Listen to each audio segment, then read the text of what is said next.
So Jimmy Kimmel just got fired for hurting the president's feelings. That's a normal thing to say in a first world country.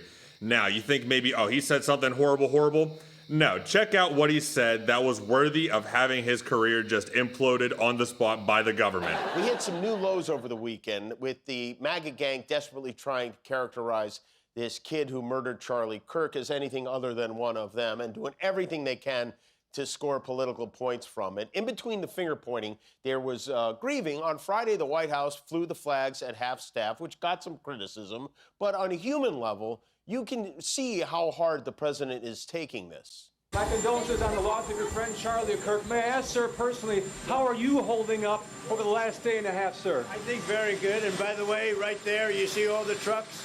They've just started construction of the new ballroom for the White House, which is something they've been trying to get, as you know, for about 150 years. And it's going to be a beauty. Yes. He's at the fourth stage of grief, construction.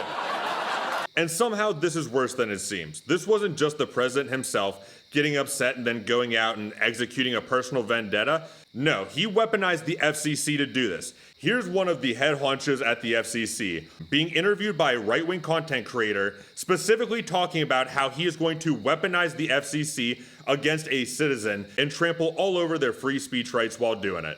I think that it's really sort of past time that a lot of these licensed broadcasters themselves push back on Comcast and Disney and say, listen, we are going to preempt. We are not going to run Kimmel anymore until you straighten this out, because we licensed broadcaster, are running the possibility of fines or license revocation from the FCC if we continue to run content that ends up being a pattern of news distortion. So I think, again, Disney needs to see some change here. How the FCC feller frames the whole thing is pretty insidious. It's about, oh, we have the power to go and combat news distortion. Really? This is what news distortion is? Because if I remember right, Tucker Carlson was allowed to specifically advocate for violence, no one takes me serious, this is entertainment, despite the guy who perpetrated the violent act in response to his call to action saying completely otherwise, that being the Buffalo shooter from a few years ago. That wasn't considered to be news distortion, but Jimmy Kimmel taking a lighthearted jab at the president's response to